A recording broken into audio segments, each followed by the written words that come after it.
What do you mean you can't come? I'm on a company trip. I'm going to have a good time, so don't get in my way. I can't believe it. He said that even though his wife's father passed away.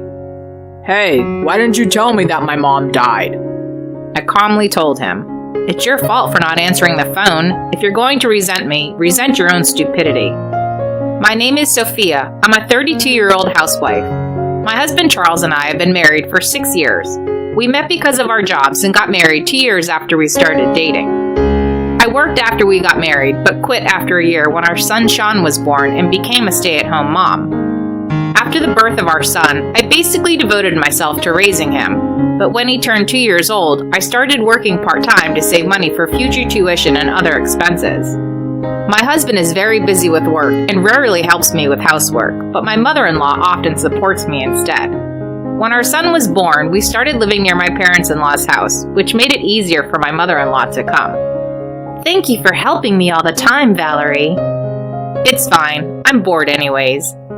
My mother-in-law used to take care of my son while I was working part-time. She was really helpful when the daycare was closed and I couldn't take him there. My mother-in-law was always kind and treated me like a real daughter. My father-in-law was also a wonderful man and I loved him very much. So living near my in-laws was not a problem for me. In fact, it made me very happy. Sophia, your food is always so good. You're a better cook than I am, aren't you? No, not even close. But what is Charles doing while you're here cooking delicious meals for him? Well, he's always working late. But then again, Sean is still a little boy and at the age when he wants to play with his father, isn't he? My husband always worked overtime and often came home late at night. I used to make dinner for him, but one day he said to me, I feel bad if I don't eat your food, so I do. But if I eat too late at night, I don't feel well the next day, so you can stop cooking for me. He said he would only call me if he came home early and needed dinner, so I basically started preparing food for my son and myself. But my son is still small, so I always end up with too much food. My mother-in-law, perhaps out of concern for me, sometimes has dinner with us. If I eat with my husband all the time, I get bored. It's a lot of fun to eat with you and Sean. Isn't your husband jealous of you? Yes, he is. That's why I make up excuses sometimes. My mother-in-law laughs as she tells me this. Thanks to my mother-in-law, I don't miss my husband when he comes home late or when we don't get to eat together as often as I'd like. I lost my mother before I married my husband, so my mother-in-law was like a mother figure to me. I don't want to say this directly to my mother-in-law, but I had a good relationship with my parents-in-law like that. But circumstances can change out of the blue. One day, my father-in-law became ill and needed nursing care. My mother-in-law seemed to be very upset about this, and she had to stay with my father-in-law for a while. I often went with my son to check on my parents-in-law, and it seemed that my mother-in-law was having a hard time taking care of her husband. Valerie, aren't you tired? I'm okay. I'm sorry I haven't been able to take care of Sean. You must be busy taking care of him and working, right? You don't need to worry about that. You should think about getting some rest. And if you need me to help you with anything, please don't hesitate to tell me. Thank you. I'm feeling better just by having you by my side.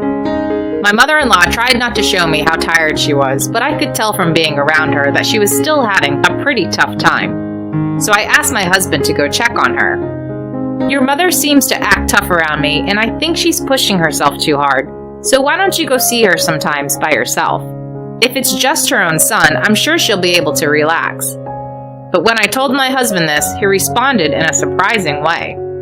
I don't think I need to go. It's too much of a hassle and there's nothing I can do. I can't do the housework, I can't take care of him, and I'd just be in the way, wouldn't I? Did you hear what I said? I'm just saying that it would be easier on your mother if you, her son, was around her. No, I don't think it would change anything. I'm tired from working late every night, so at least let me rest on my days off. My husband said that and didn't go to his parents' house after all. He spent the whole time lounging on the couch at home, and when I thought he was getting ready to go out, he said he was going out with his friends.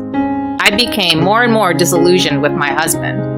I thought he was always working and didn't care much about me or our son, but when I saw him putting himself first and not showing any interest even when his own parents were going through a hard time, I thought he was a terrible person.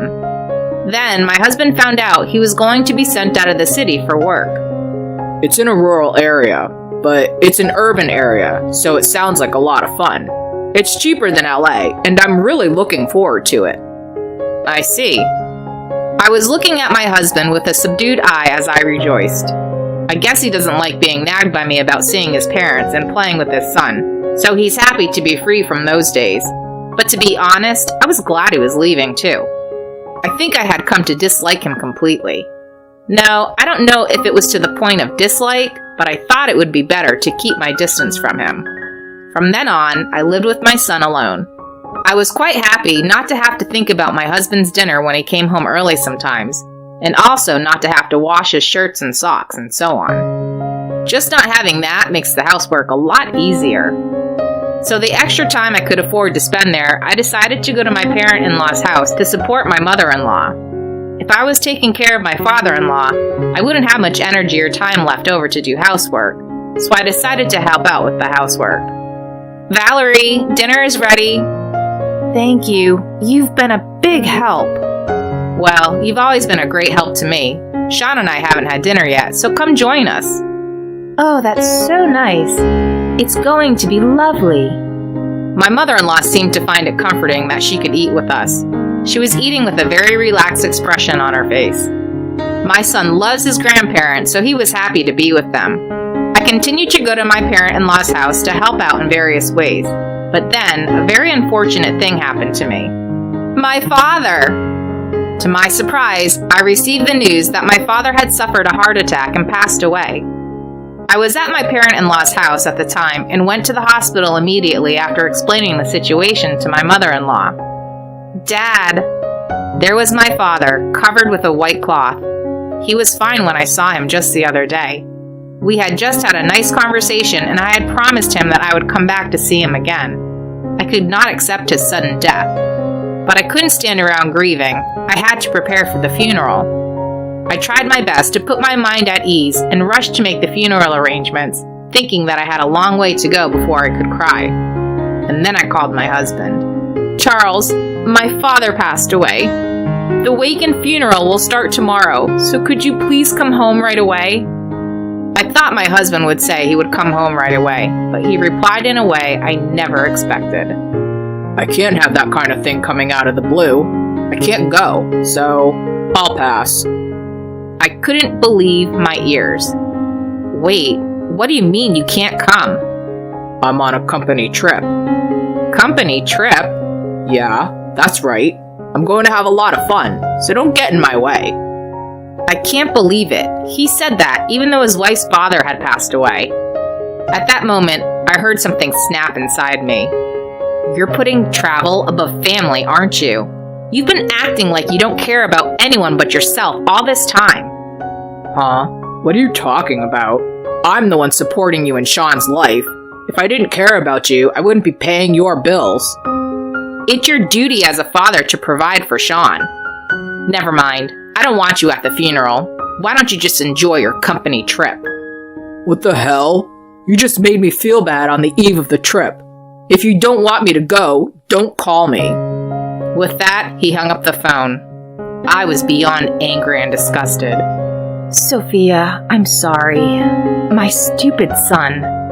Valerie, did you hear that? I'm sorry. I was taking care of my husband and I had to go to the bathroom, and that's when I heard it. I can't believe he said those horrible things to you. I'm so sorry. Don't worry about it. I'm really grateful for all you've done for me. You've been very busy taking care of your husband and even Sean for me while I've been busy preparing for the funeral. I really wish Charles would come home soon, but I didn't expect much from him. Seeing me looking so unhappy, my mother-in-law seemed to have a thought. My husband and I thought we had raised him well in our own way, but looking at his attitude towards you, I'm not sure if he's been properly disciplined. I know this is not something a husband's parents would normally say, but Sophia, I wish you all the best for the rest of your life. I'm sure nothing you will do will change my stupid son's mind. There may be many obstacles, but if you want a divorce, get one. My husband and I won't say anything about it. Valerie? After my mother-in-law told me this, I decided to rethink about my husband. But first, I need to focus on my father's funeral. With my mother-in-law's support, I was able to hold the funeral and see my father off properly. After the funeral, I felt a surge of sadness and cried into my mother-in-law's chest. If it had not been for my mother-in-law, I would have gone insane. I regret my marriage to my husband, but I think that meeting my mother-in-law was a treasure for me. But life is truly cruel. 2 days after my father's funeral, my mother-in-law passed away. She was involved in a car accident. My father-in-law and I were both devastated at the news of her death because she was like a real mother to me, and the shock was so strong that I was in a state of despair for a while. Then, as I began to regain my composure, I immediately called my husband. But no matter how many times I tried to call him on his phone, I couldn't get through. Why? Why isn't he answering? I was frustrated. No matter how many times I tried to call him, he wouldn't pick up. I left voicemails, I sent numerous messages, but he never returned my calls, and my messages were never even read. But I didn't have time to wait for an answer that never came. I talked to my father-in-law and immediately proceeded with the funeral arrangements.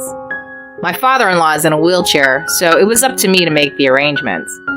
It was so sad that I had to do my mother-in-law's funeral when I had just finished my father's funeral a few days before. I couldn't keep up with my emotions. Still, I had to make sure my mother-in-law was well taken care of. With this in mind, I held my mother-in-law's funeral. Some of my relatives asked me, "Why didn't your husband come?" So I answered honestly, and everyone was stunned. What the hell is he doing? Going on a company trip and not being in touch when his mother dies? I heard he didn't even show up for his wife's father's funeral.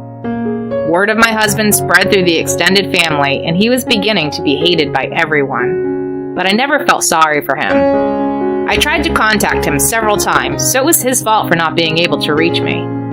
Then I learned a surprising fact. When one of my relatives heard that my husband was on a company trip, she tilted her head and said, "Hey, speaking of the company Charles is with, the company I work for is a business partner of his, though they were all there when I went to work the day before yesterday." Is that really true? Yeah, but did you say Charles was working out of the city? Maybe it's a company trip to that branch office. Well, that was never mentioned, though. That story led me to have other suspicions about my husband. Anyway, we managed to finish my mother-in-law's funeral, and I was sorting through her belongings with my father-in-law. When I was walking to the front door, I found my husband there. When he saw me, he stared at me with a devilish look on his face. Then he turned red in the face and yelled at me. Hey, why didn't you tell me that my mom died? That's what my husband said to me. It's your fault I didn't get to see my mom in her last moments. I will never forgive you. How could my husband say such a thing so selfishly? I calmly told him, "It's your fault for not answering the phone. I called you many times. I even left voicemails, and I sent messages many times. It's your fault for not checking on them sooner. If you're going to resent me, resent your own stupidity." My husband stared at me, clenching his fist as if he didn't know what to say back to me. Finally, he found some kind of excuse and opened his mouth. I was on a company trip. I couldn't be the only one on my phone. You mean the whole company was there? Yeah, they were. All the people from the branch office were there. That's funny. I spoke to someone at your company and they told me that the branch office you're in doesn't do company retreats. I wonder who on earth you went on that big trip with. Oh, no, that's... My husband choked up, perhaps panicking over the unexpected question. That response was like an answer already. I don't think I can do this with you. Let's get a divorce. Wait a minute.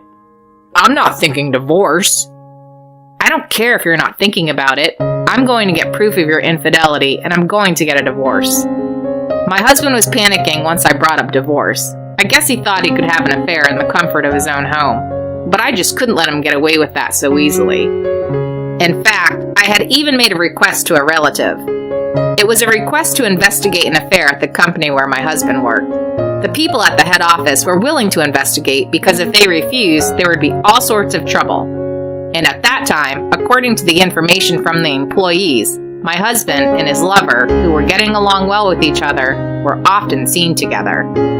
It's disgusting that even after your mother passed away, you were seeing your lover. When I told him this, he was extremely upset. I'm sorry, it was just a one-time thing. It didn't mean anything. He said that, but he confessed, so that was the end. So you admit to the affair? Yeah, but I'm sorry, because now I realize that you're the only one for me. My husband approached me saying that. I realize that you're the only one who's not for me. I'm not going to change my mind about the divorce, so get on with it and sign the divorce papers.